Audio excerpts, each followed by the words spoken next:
Not the road here, guys. Hurry up.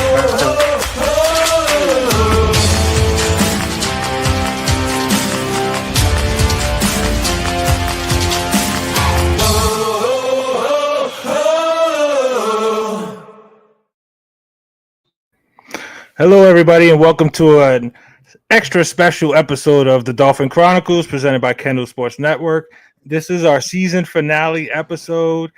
Alex and I are here, of course, every week like we normally are, and we have a very special guest to help us recap the 2024 Miami Dolphins season, which wasn't exactly what we were all hoping for, but the one and only Doll is in the house with us today. Welcome, and thank you for coming on with us. How are you? Good. Thanks for having me. Can you please let the people know where they can find you? You can find me on Twitter or Instagram at doll_fan72. And I make cameos. I'm part of the Fins Talk Sports Network. So you'll find me popping up all over their podcasts. There you go. Yeah, dolphinstalk.com too, right? Yep. No, I'm not part of Dolphins Talk. Oh, okay. Oh, sorry. So they just got a free promo. That was Marissa Marino. Okay. All right. Well, she is in the house with us tonight here as a special guest for the Dolphin Chronicles again while we do our season finale of this was our season 1 of the Dolphin Chronicles. Excuse me, here on Kendall Sports. Not exactly the best first season as far as the Dolphins on the field. We've had a good time doing the show and coming on here every week. We're gonna jump right into it. Our Miami Dolphins for 2024 went 8-9. The three of us were a little bit more optimistic going into the season. So our projections, Alex had us going 14-3. Byron had us going 13-4. I thought we would be 12-5. What were your projections for the 2024 Miami Dolphins? I know I did a show about it. I feel like I was 11 or 12. Okay. Definitely not where we ended up. But I definitely thought 11, 12, and I definitely thought we had a playoff push in us. Yeah, that touches our expectations as well. Alex thought we would win the division and go to the Super Bowl. Very high expectations on Alex's part. Byron thought we would win the division and a playoff win. I was a little further than that. I thought we would win the division and actually make it to an AFC title game. How far of a playoff push did you think? Did you think we had a chance at the division, first of all? And if we did, what did you think we would do? Did you think we'd win our first playoff game in 25 years? I did. I definitely thought that we would win the division. I thought with the Bills, with basically a who knows who receiving core, and I just thought that, this was not their year. And given how we ended the year, I thought we were only going to get better and build through the draft and free agency. And I saw us at least winning one playoff game. I thought we would go past round 1. But of course, that's not what happened. But I had said in the preseason that this was like the coals were to the fire. Like, you have to win a playoff game this year. It was make a playoff game or bust. And then we just absolutely busted. All right. There's a lot of things that'll go into why the Dolphins wound up 8-9. Looking back at it now, what do you think was the major reason why the 2024 season went the way it did and we wound up 8-9? I can't even pin it on one thing. I think it was just a collapse, but I guess if you have to pin it somewhere, it has to start at the top. There was just so many factors, so many things that were happening that it wasn't just like we had one bad part. It was a lot of moving parts that just didn't move together, like grinding wheels hitting each other. But the blame, I think, has to start at the top. So at least Greer. Even Ross. I mean, I would go to Ross, but there's nothing I can do about the owner. I mean, he's going to, until he decides to sell. I think that seems like it's a bit of a pipe dream for most Dolphin fans for Ross to actually sell the team. There's talk, I guess, for him leaving it to his daughter to run. Who knows? We heard a lot of stuff coming out, of course, at the end of the season. The Tyreek issue with not wanting to go in the second half.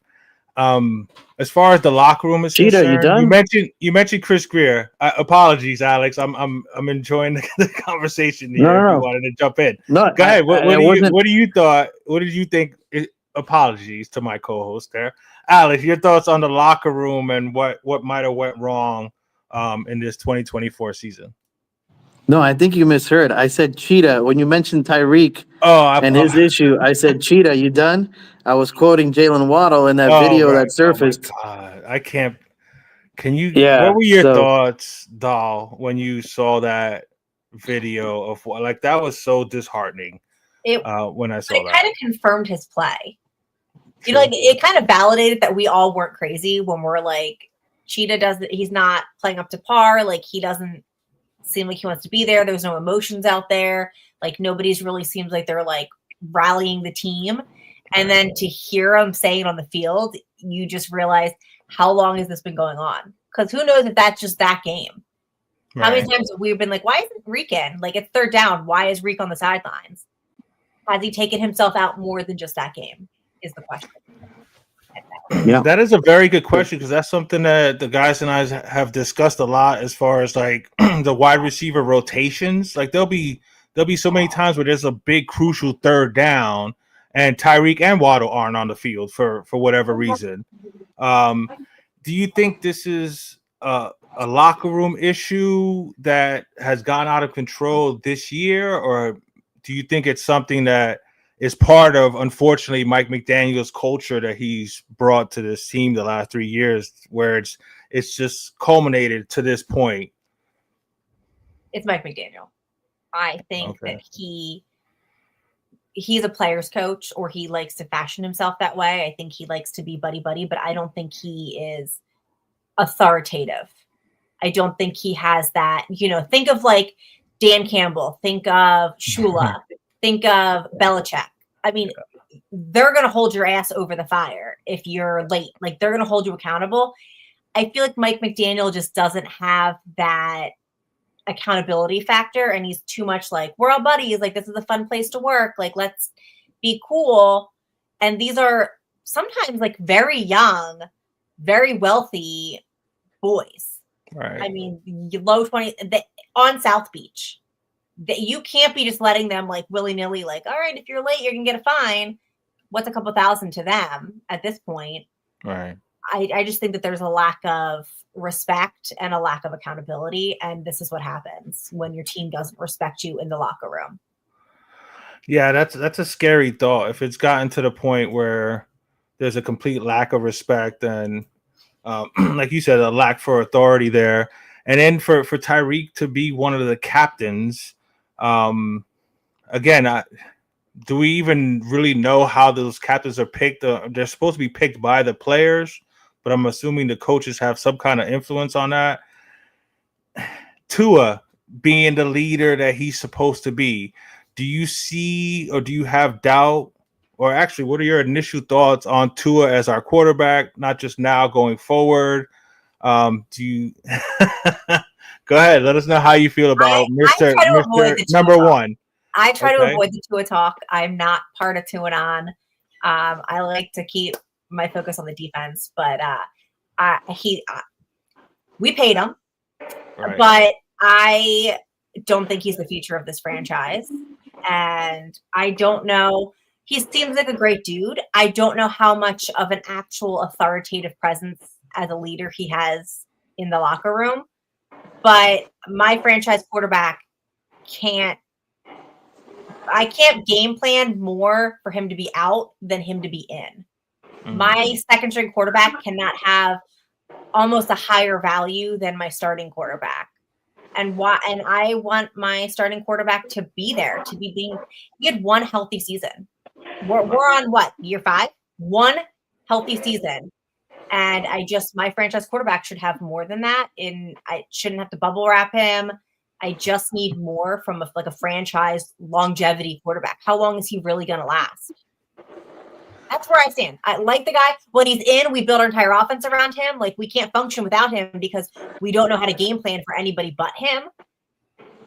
But that's Mike McDaniel's coaching decision. Well, you're in a safe space here when it comes to your opinion on that. I think all three of us share that same opinion, not just on Tua, but on Mike McDaniel. And I was a defender of Mike McDaniel for the first couple years and into the beginning of this season. But like you just said, the fact that he can't adjust when Tua's not there, he can't make any changes, like that tells you a lot about his inability to adjust. And if you can't adjust, then you're not going to survive. So I'm with you on that. Alex, your thoughts on the leadership issues in this locker room, Tyreek, and then of course, we know how you feel about Tua, but go ahead and let Ms. Dahl know how you feel about Tua, because we're all in the same boat. So like I said, you're safe here as far as Tua and stuff like that. Yeah, I think we found out a lot just these last couple of weeks about what was really going on in that locker room. Obviously it takes a little bit of adversity to kind of dig these things up. But you see that there was something missing. We couldn't kind of put our finger on it throughout the course of the season. We were like, what is it? The on paper we look great. On paper we're supposed to be, number one seed in the AFC, or at least contend for the number one seed. So what's really going on? So we found out a number of things, right? We found out there was accountability issues. There was people, players not showing up to meetings or showing up late, or a lack of leadership, or maybe Mike McDaniel was a little too coddly. He was a little too worried about the relationships that he had with his players instead of, producing, the product on Sunday. So there was a lot of things that you kind of, reared its ugly head at the end of the year when, they found out that the Chiefs weren't going to do us any solids and we lost to the Jets. So, up until that point, everybody was still kind of like, man, if we squeeze into the playoffs, watch out, we're dangerous, and then what happened? We laid an egg. Aaron Rodgers looked like MVP Aaron Rodgers. Snoop Huntley didn't look like the same Snoop that played in Cleveland, that won us that game. And then all of a sudden, heads start getting cut off. Wes Welker's gone. Tyreek is talking about leaving. And then all of a sudden we're a shit show. So I think that was all just kind of bubbling up throughout the course of the season, right?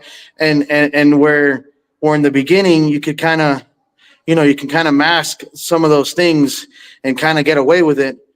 When you start playing December football and you start playing meaningful football, that stuff's gonna rear its ugly head, and it did. And we knew coming in that we have problems in the trenches, that we have problems in the offensive line. We knew that we had a fragile quarterback. So those were all questions that we still didn't get answers to this season. Right. And quite frankly, I don't know if we're gonna get an answer anytime soon. So. Those are my thoughts, man. Like Dolph said, I can see me going to a freaking, luau with Tua Tagovailoa. But I don't think he's going to take this franchise to the promised land.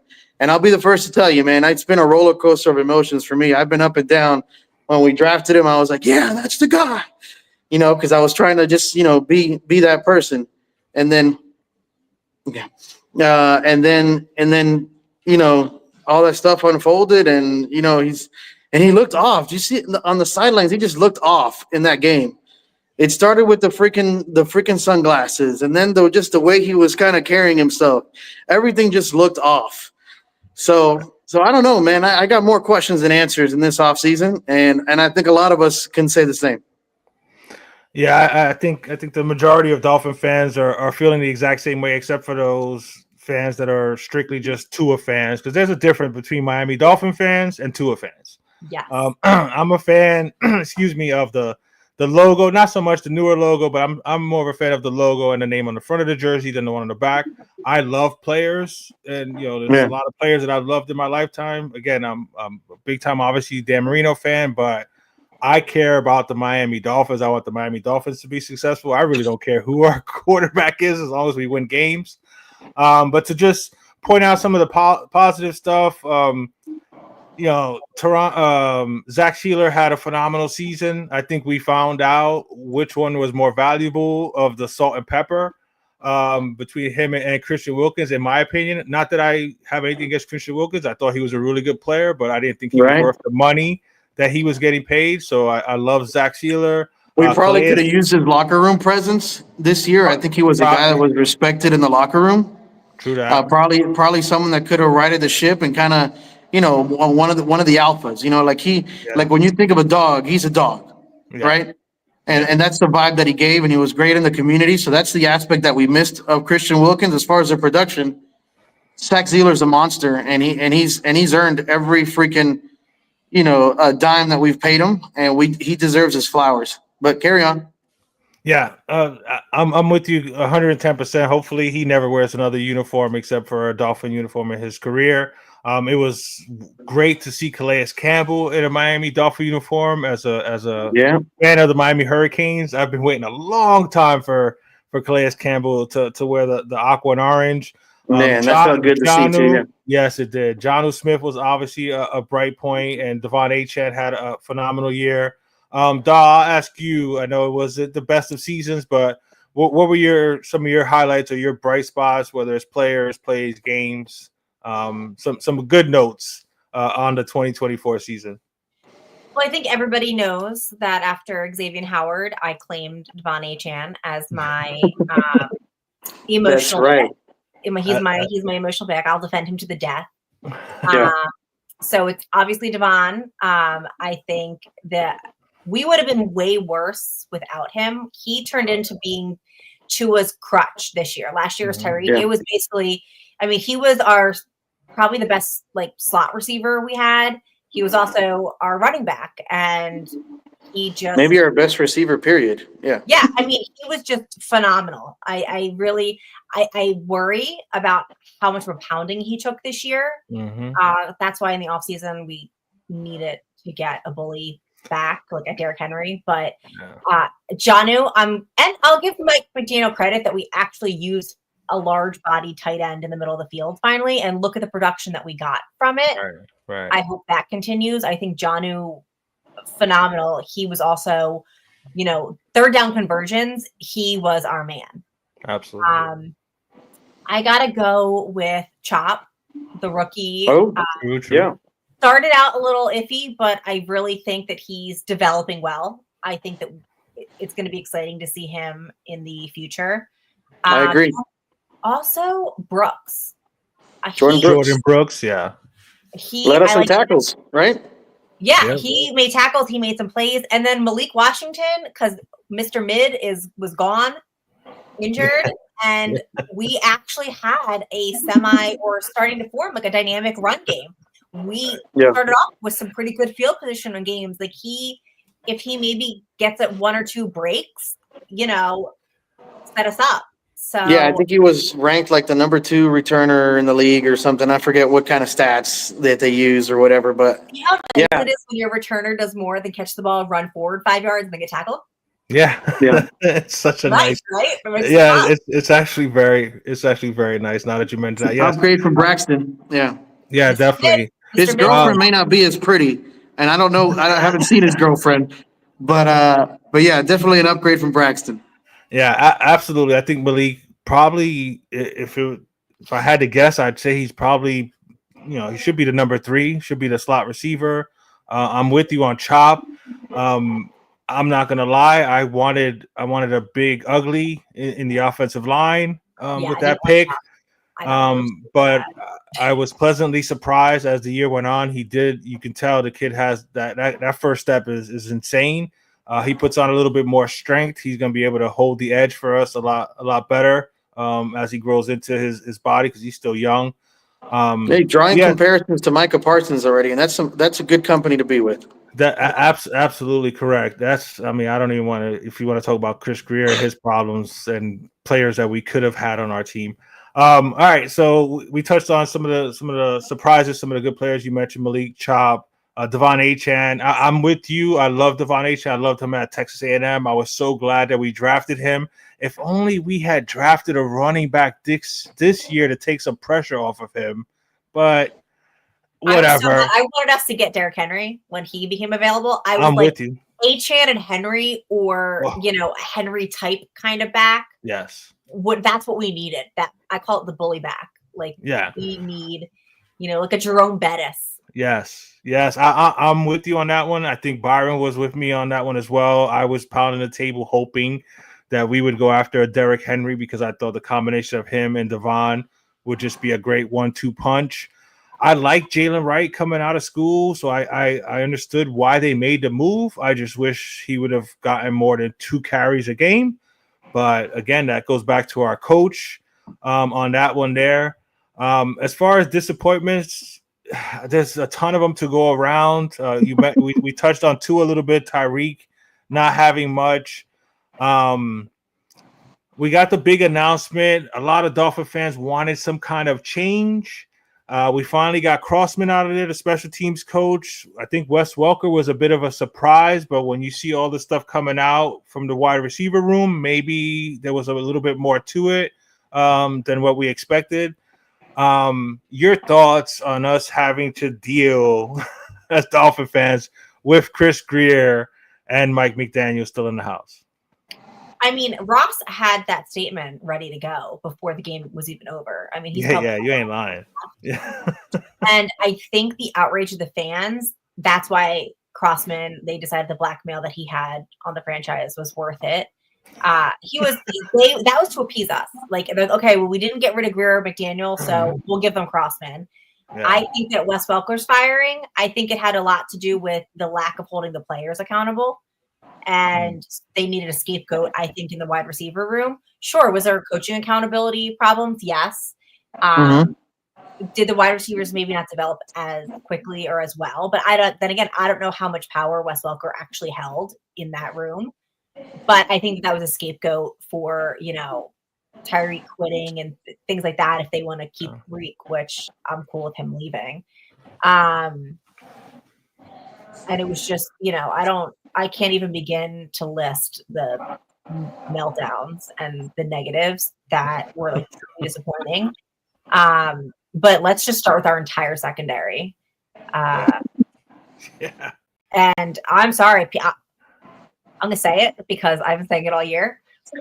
Everybody that told me that Kendall Fuller was the next Xavier Howard, I'm waiting for my apology flowers. Because in no way did our corners perform better than what we had last year. No. Yep.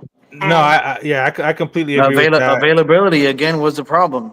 Kendall Fuller, I mean, Jordan Poirier was trash. Javon Holland, his downfall has to be studied. I don't know what the hell happened to that kid. Jalen Ramsey, I mean, he plays I don't know, a couple weeks a season and then decides to turn it on during certain games. But yeah, there are a lot of questions. A lot of questions in our secondary. Yeah. Jalen Ramsey performed best when he could blitz in the backfield, but when he had to actually cover the true receivers, he was struggling. If you look, he was not all over them. He was 5 yards off. He was struggling to keep up. And really, I mean, he did well just blitzing off the edge to get the pressure, but then he couldn't bring anybody down and he's slipping through tackles. No, unfortunately, the Dolphins cannot pick up anybody in the transfer portal. I wish. And if we did, we would take people that have prior injuries and stuff like that. And we don't even have any NIL money either, bro. We're out of all the money you can think of. We don't have any. We're gonna have to give them like cafecitos and Cuban sandwiches to bring to lure them into Miami. Yeah, who's recruiting anyway? We don't have like. Right. We don't have like an Ed Reed to go out and that is a true statement. And then of course when you start when all these rumors, all this stuff starts coming out about your head coach, like who's like this was supposed to be a destination. Now you're gonna start wondering who's gonna want to come here, especially if there's the 99% chance that he's a lame duck coach and this is his last year if they don't reach the heights they're supposed to. As we attempt to look forward to the 2025 season, again, this is For everybody new, hit the subscribe, smash the like, turn on your notifications so you know whenever we're going live. Myself, Alex, and of course the one and only the doll is in the house here for our season 1 recap of the 2024 season. We've touched the highs and lows, our disappointments of the team. Going forward, as we kind of look towards the draft, we should have about 10 draft picks. I know there's going to be a few compensatory picks, so we'll see exactly how that falls out. But our number 1 pick is number 13, which is a phenomenal number as Dolphin fans. We all know that. What are you hoping falls to 13 if you had your pick of whatever position? Oh, it's offensive line. Okay. It's guard. Right. Yeah, guard. That kid at LSU, I think it's Campbell, his last name.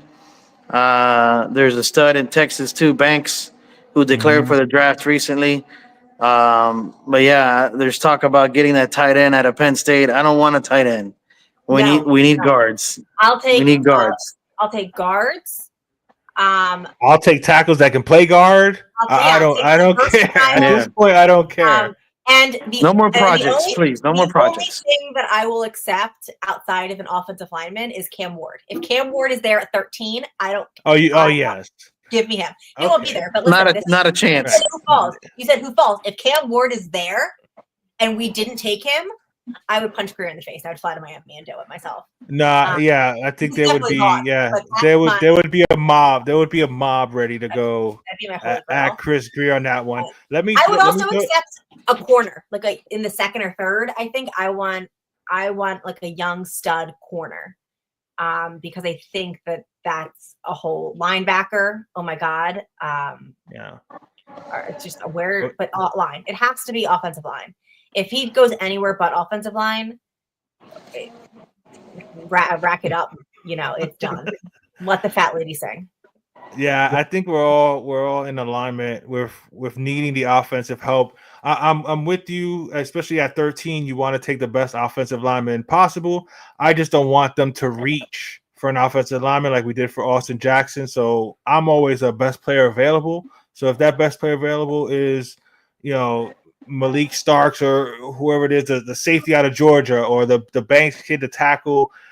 I know you don't want the tight end out of Penn State, but that kid is nice. But I don't know about at 13. At 13, no. I know a lot of guys. Bobby on FinSock Sport Network, he runs it. Bobby's also like you, best. We fight all the time. He wants best player available. And I'm like, that's why I flipped out when we got chopped, because I was like, there were so many linemen still on the board and they went chop, and I was pissed. Not that I didn't want chop or anything, or I thought he would have been available later on. He would have been available second round, I thought, and there was linemen that I prioritized. Yeah. Graham Barton, who's holding it down for the Tampa Bay Buccaneers at center. See, I'm with you on that one. At a Duke, right? Yeah, because I didn't chop. Got Fraser? Was it Frazier? They got? Yeah. I don't think Chop was the best player available, in my opinion, but of course I don't have Miami's board there. So that's the thing. I think they reached for an edge because they needed an edge. They needed an edge rusher with all the injuries and the fact that Chris Greer. Maybe they knew more about Bradley Chubb than we did, right? Yeah, apparently. And the fact that Van Ginkel wasn't even offered anything is just, oh my God, it's infuriating, because we could have had Van Ginkel and Graham Barton instead of Chop. That's the way I see it. You know what I mean? If you signed Van Ginkel, who didn't want a lot, he wanted to stay here. His family wanted to stay here. You could have signed him, and then you could have drafted the offensive lineman. So, and he's having the career of his life. Yes. Yeah. Of course. And of course he is. And where are we watching him? Well.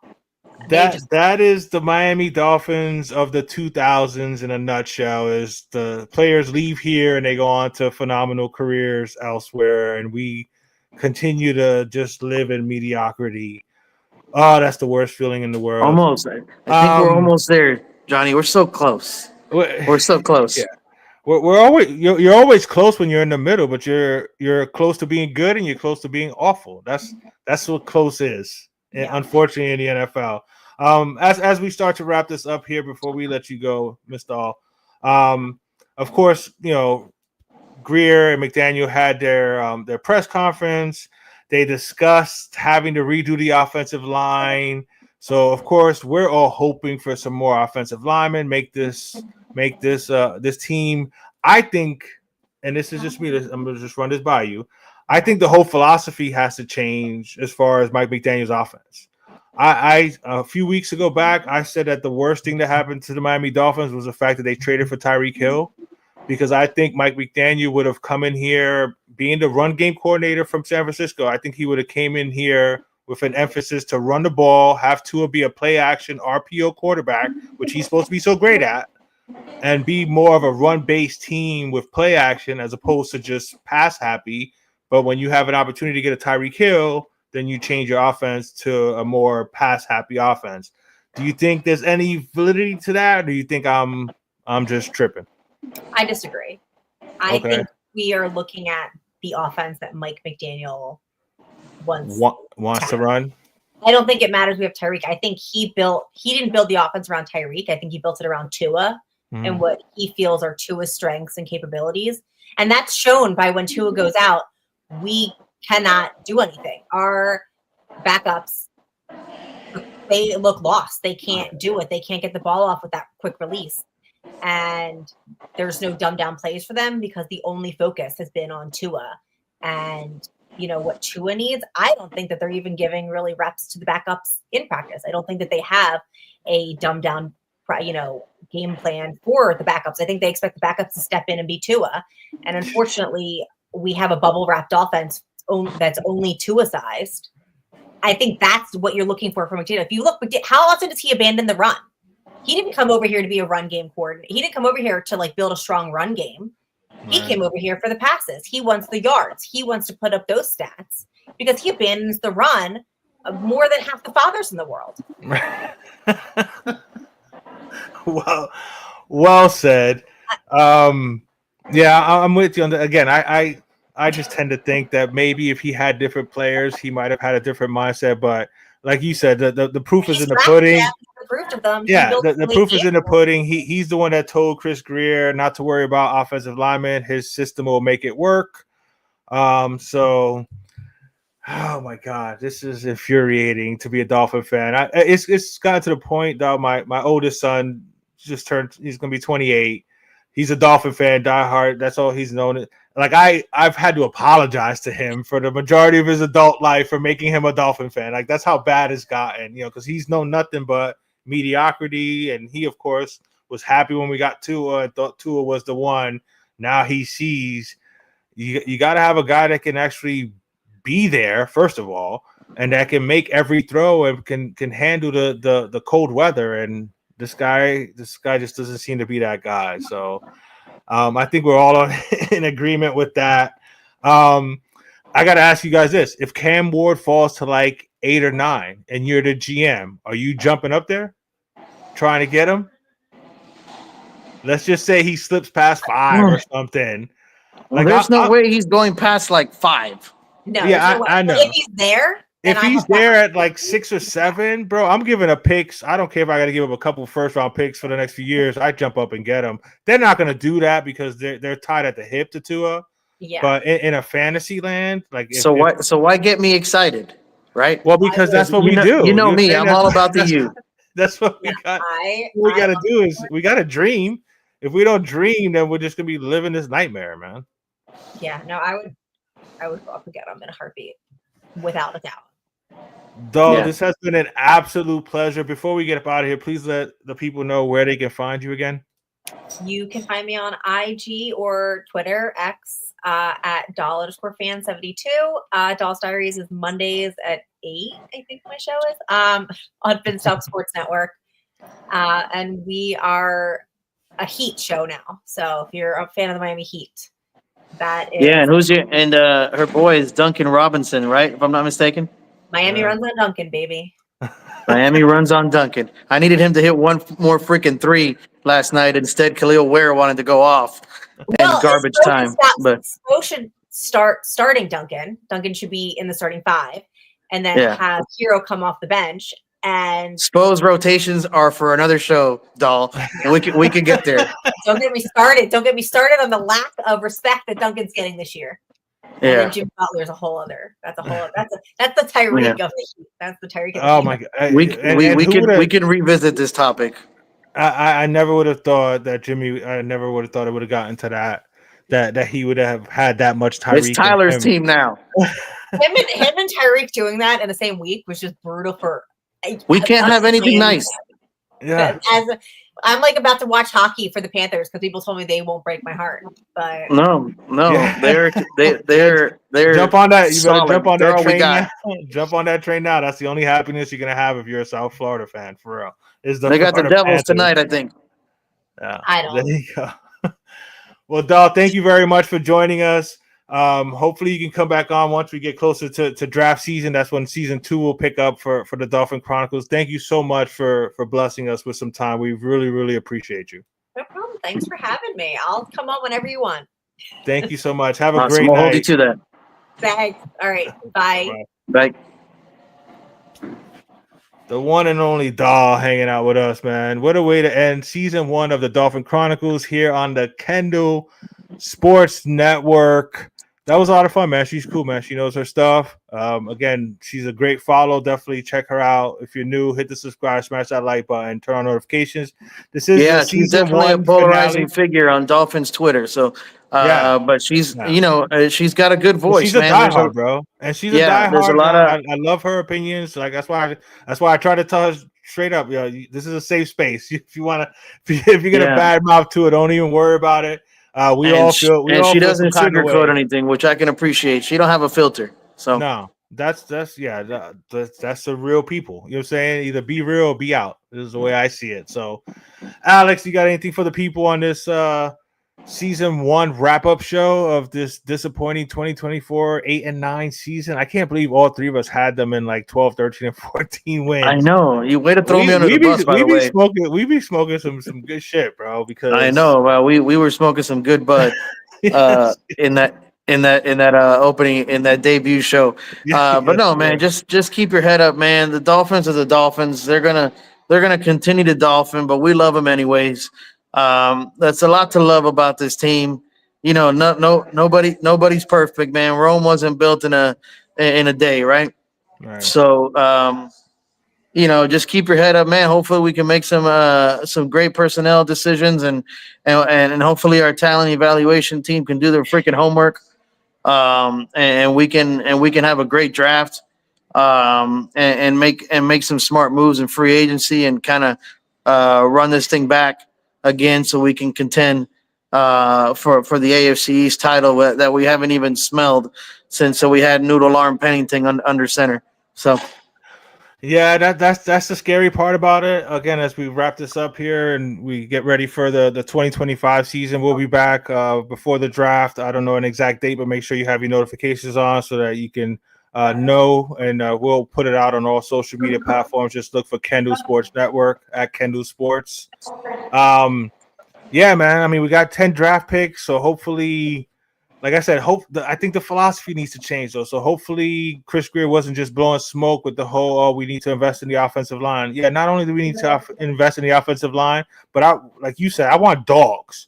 I want guys that are out there wanting to dominate the person across from them. I don't just want I don't want a bunch of choir boys. Yes, you want them to be good people, but on the field, we're not trying to meet a DE&I quota. No, okay, no, we're trying to win some men's men. Absolutely, and not only do we have to be looking up at Buffalo, which sucks, but that Mike Vrabel hire in New England with Drake May is worrisome. Dolphin fans, I'm telling you right now, that kid. As Hurricane fans, you should know that kid's got some talent at quarterback, and Mike Vrabel was somebody I wanted as the coach for the Miami Dolphins. That's going to be two very, very tough matchups each season against a very, very well prepared and well coached team. Right, it's not going to be no more. We got New England, so that's 2 wins right there. Nah, bro. Like we better be ready to play so that we can hopefully split with them because they, like you said, they're going to be well coached. They're going to be ready to play. So hopefully we make the right moves, but we'll talk about that when we get closer to that show. For Alex, Byron behind the scenes doing his super producing, I appreciate you greatly. Again, this is our season 1 finale recap show. We had the great Doll underscore fan 72 in the house with us today. That's PH. That's fan with a PH. Yes, fan with a PH, of course. For Alex, I am Johnny Cruz. This is the Dolphin Chronicles presented by Kendall Sports Network. Thanks for checking us out. We will see you guys next time for season 2.